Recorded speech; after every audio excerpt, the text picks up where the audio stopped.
Ladies and gentlemen, welcome. My name is Ruland Gill.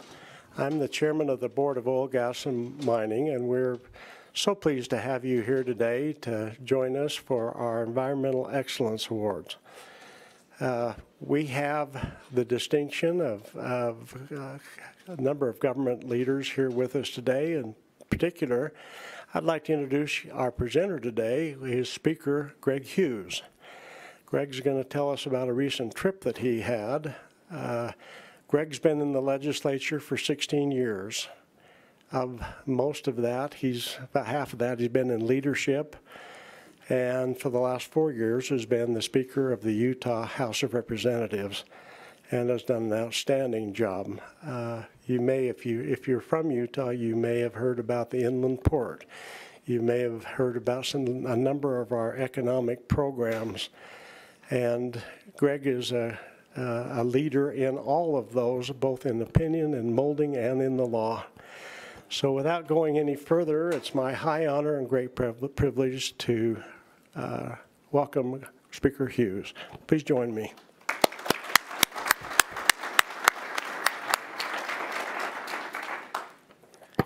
Thank you. I'll tell you how recent. I went from the airport to here, so that's how recent. So I'm not kidding. I'm not exaggerating. But I want to tell you a little bit about my trip because I think it's worth noting it. And it was, I think, a unique coincidence that we were having this award ceremony, given some of the discussions that we had. You watch the news, you see a lot of criticism about the Trump administration and our president. And what's tragic about that is what is not getting out to the public is how much this administration believes in federalism. Actually wants to see states have a much, much stronger role and see the federal government pull back and take less of a role in public policy.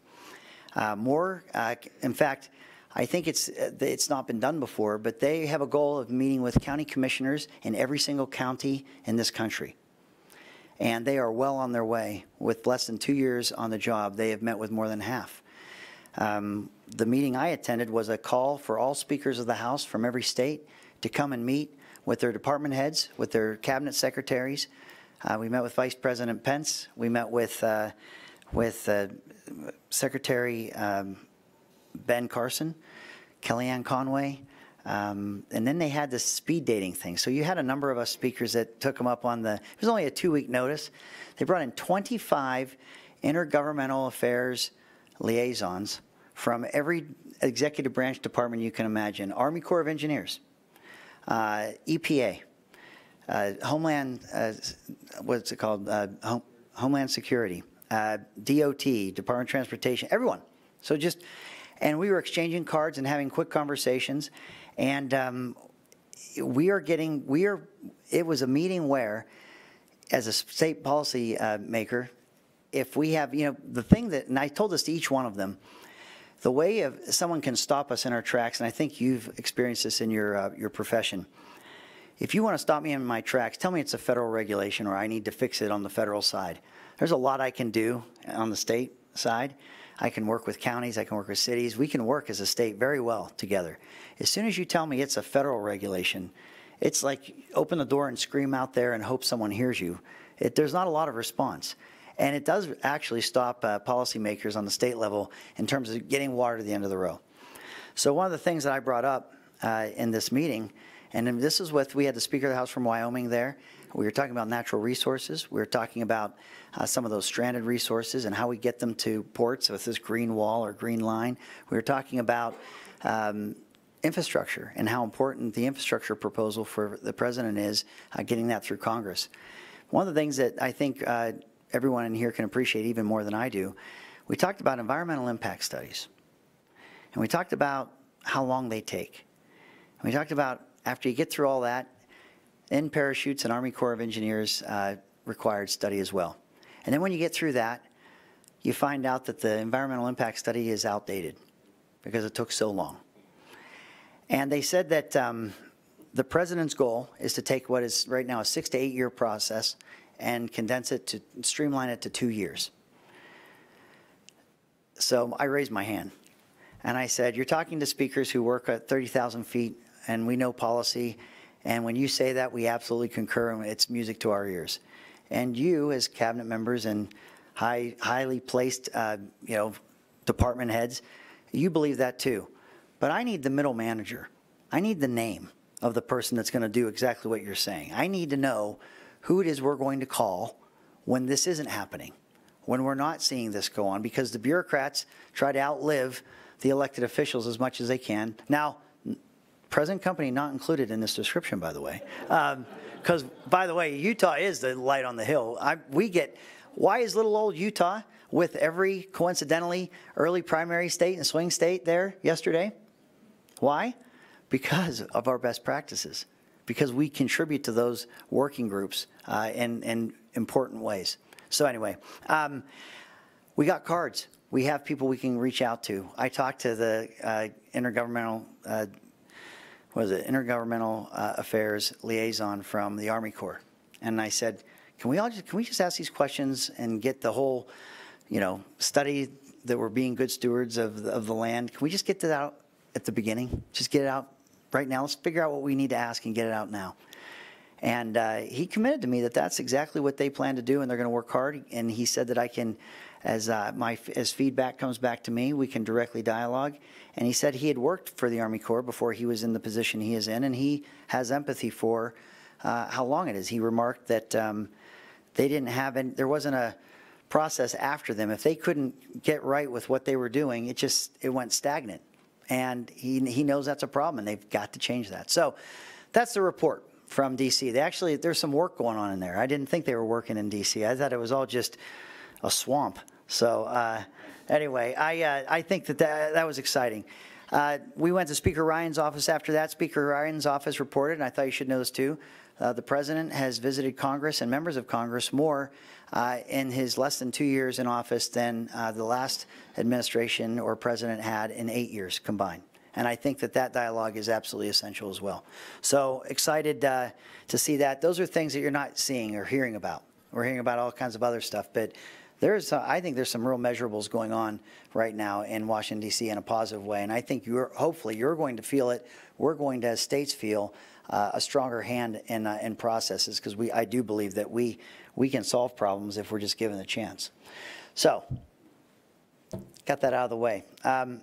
I'm here today because as we as policymakers work with you, those in the extraction industry, when we work with Division of Oil and Gas, and when we work with DNR, they're all partnerships. You don't know what you don't know. And as a legislature, we feel sometimes like we're 2 inches tall and a mile wide, because we have to know so much.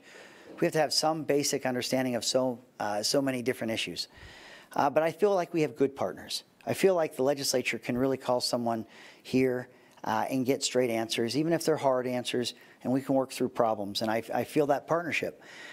Well, I think that those that are going to receive awards today, I think you're highlighting the incredible partnerships we enjoy in this state. It's not a combative relationship. It's not adversarial. You're here today because the regulatory body in which you work with is recognizing you for going above and beyond what you're required to do. And that's another story I don't know that the public's hearing a whole lot about.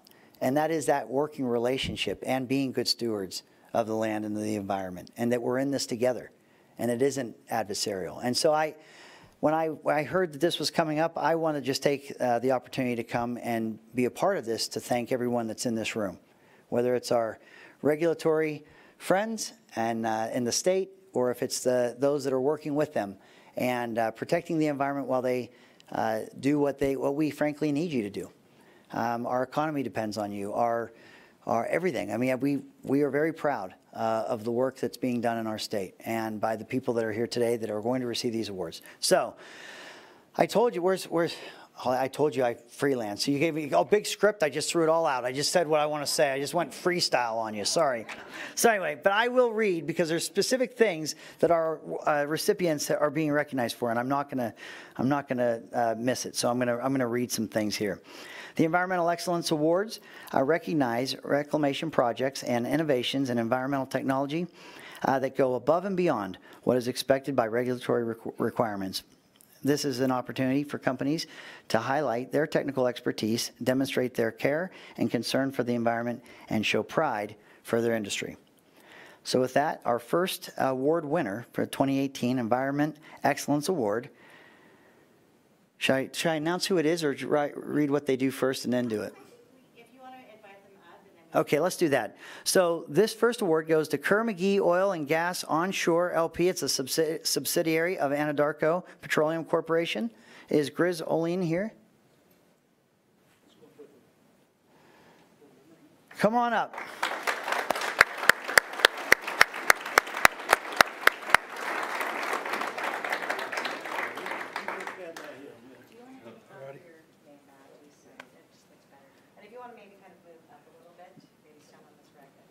Do you want me to read this first? Take a pic?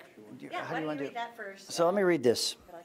So Anadarko Petroleum Corporation is receiving an award for their spill mitigation efforts in the Greater Natural Buttes area in the Uinta Basin. Spill prevention strategies include inspections and design enhancements, including lined metal tank berms, upgrading pipeline to stainless steel, installing automatic tank level sensors to prevent overflow. Mitigation efforts include the installation of head gates along a main drainage to help prevent a release into the White River. Their emergency response team of 25 employees attended a 16-hour, that's longer than my flight, so I don't know how you did it, a 16-hour inland marine oil spill training where they learned to deploy a containment boom in a river or lake to contain a release and create an overflow dam. There are also 2 emergency response spill trailers with boom and support equipment. An average of 26,000 barrels of fluids per day are produced and moved. In 2016, 78% of fluids released were captured in secondary containment. Currently, in 2018, 98% of fluid has been captured. And with that, the award goes to Grizz Olin. Congratulations, sir. Thank you. Appreciate it. So, you're the star. You get to sit in the, you get to go right here. Well, you guys, and then if you can come We'll all out. come Do you want around to take here. off your name here? Just so you know, take that. Perfect, thank you. That way you can make up an image. Yeah, and then just, How far out of the picture? We can do whatever you want. someone needs to stop, you guys need to squeeze it. Like you like it. Exactly. Let's all get in here. And 1, 2, 3, I'm gonna take a couple. Okay. Thank you. Appreciate it.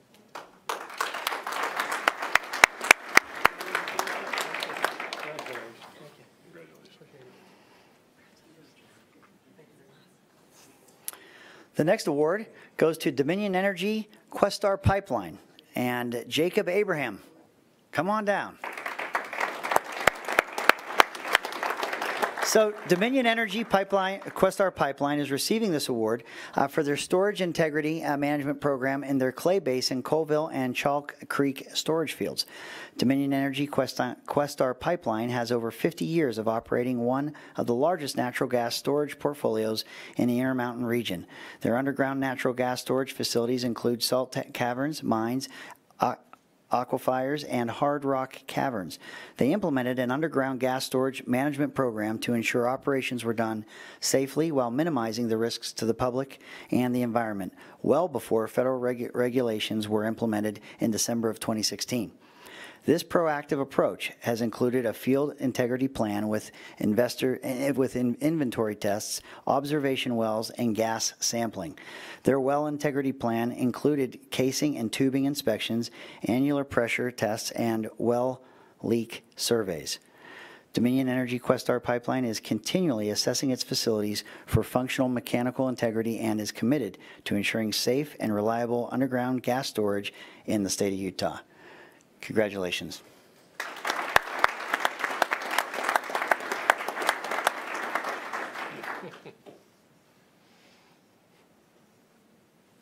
Tell me when. Okay. 2, 3, I'm gonna take one more.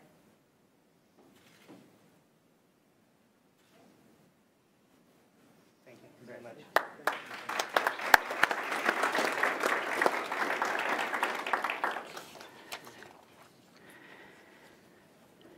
The next Environmental Excellence Award goes to Canyon Fuel Company, Dugout Canyon Mine, presented to David Spillman. David, where are you? There he is. Canyon Fuel Company, Dugout Canyon Mine, is receiving an award for their environmental improvements to an active mine site and outstanding results from implementing innovative environmental technology. In 2017, the Dugout Canyon Waste Rock site was expanded. As part of that expansion, Dugout performed contemporaneous I was traveling all day today. Reclamation on a portion of the existing pile, live hauling and topsoil and subsoil from the expansion area, and directly placing the material for reclamation helps the soil maintain its original organic matter and properties that help in successful reclamation.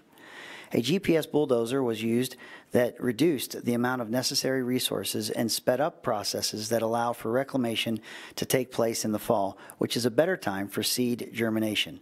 Erosion control matting was placed on the slopes to assist with the stabilization and grading. And grading was completed to reduce or eliminate sediment removal, all of which will ensure final and successful reclamation. Congratulations.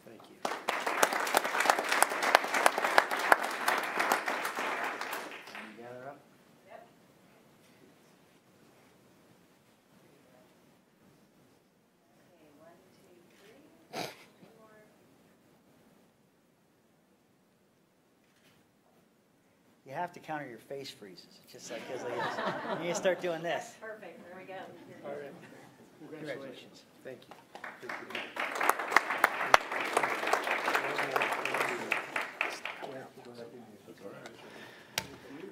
Our next recipient, Rio Tinto Kennecott, presented to Trevor Heaton. Where you at? There he is.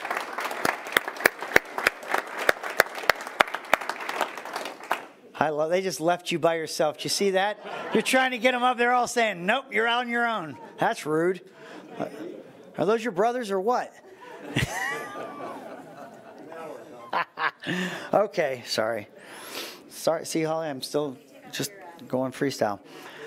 So let me tell you, Rio Tinto Kennecott is receiving this award for their ongoing East Waste Rock, South Waste Rock reclamation project. From 2012 to now, Rio Tinto Kennecott has spent more than $100 million going beyond requirements to reclaim historic waste rock slopes. Historic mining practices during the 1970s and 80s created a series of very tall angle of repose slopes to 1,000 feet high that are visible from across Salt Lake Valley. In the past, the steepness and length of the slopes prohibited conventional reclamation. Vegetation was not able to get established on the exposed waste rock, and slopes were too steep to enable the effective placement of soil or other growth media. The extreme height of the slopes also prohibited economically reshaping the waste rock disposal areas to a more suitable lower angle slope. The East Waste Rock, South Waste Rock reclamation project addresses these issues by construction of new reclaimable landforms in front of the steep slopes. This project has multiple benefits, including creating a less erosive landform that will be able to support a sustainable vegetation community, protect clean runoff water quality, and reduce acid rock drainage from waste rock. It will enhance the view shed of the nearby communities as well. To date, 27 million tons of waste rock has been placed into these reclaimable landforms, and approximately 250 acres have been recontoured, capped, and seeded. Congratulations.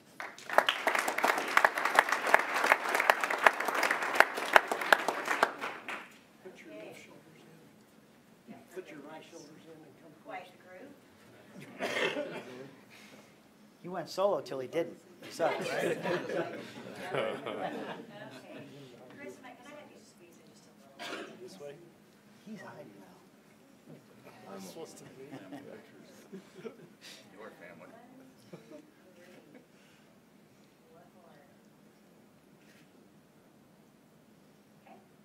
Congrats, guys. Thank you.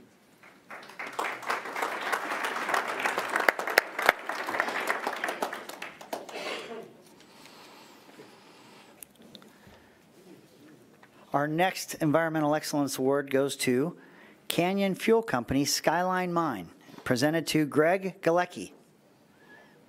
Congratulations.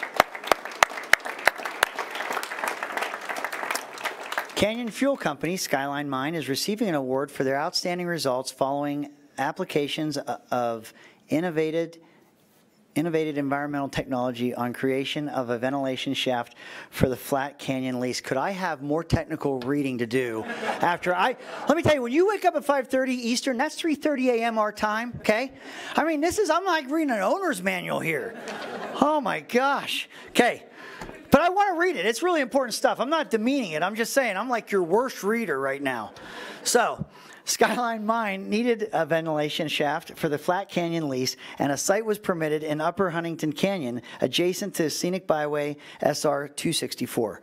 Skyline personnel wanted to select a site that would minimize impacts to the surrounding area, particularly the view shed. The selected stayed out of the riparian areas of the canyon bottoms and utilized a flat ridge that minimized both cut and fill requirements and visibility from the road.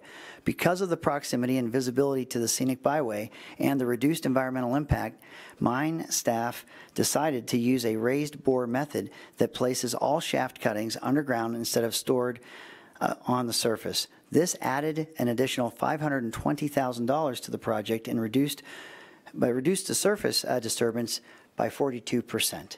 Congratulations.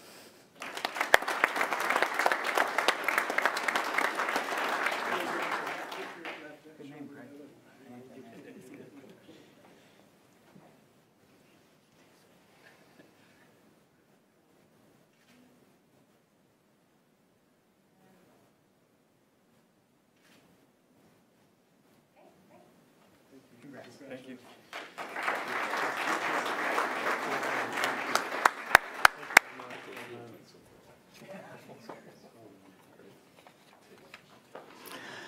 Our next award, Canyon Fuel Company Softco Mine, presented to Vicki Miller. Where's Vicki?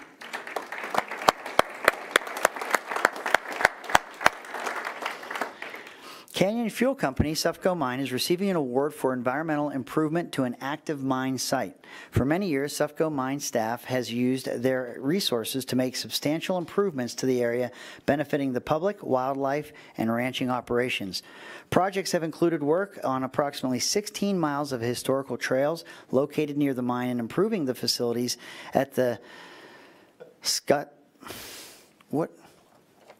Vicki, what is that word? Schoonapah. Schoonapah, okay? Schoonapah, you tell me you see that every day, Schoonapah, okay? The Schoonapah Reservoir, including gravel parking areas, tent campsites, and restrooms.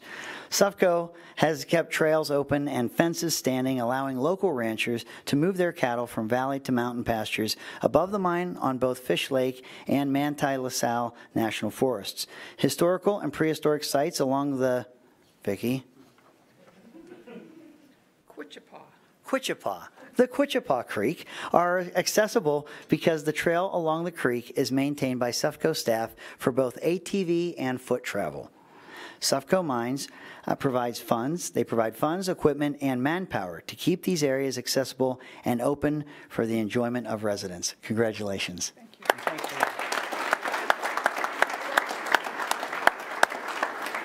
I will tell you the meaning of those two words. Not mixed company. No.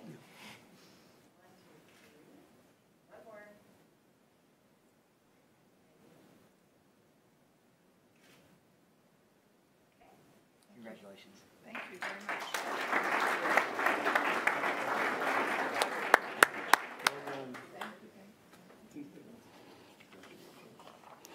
My communications person's here, and she's going to do such a better job of communicating this than I am. It's going to roll off. It's going to be great. She's Andrea, where she is. She's going to do a great job. And finally, our last award goes to Conoco Phillips, presented to Sean Hammer. Come on down.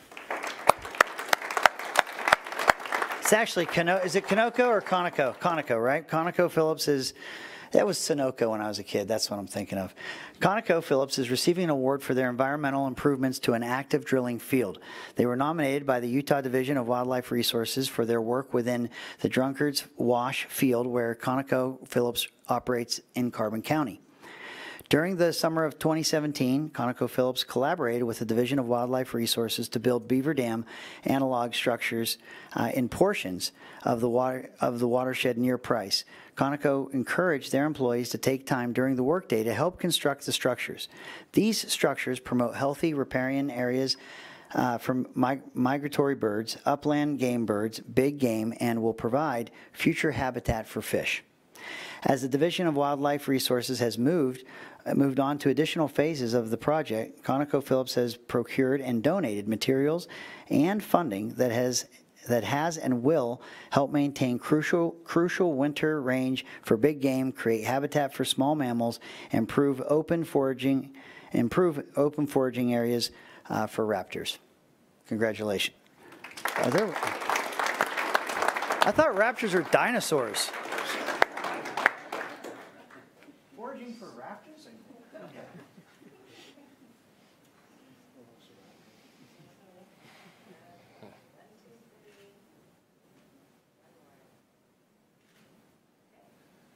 She's always quick on the first shot.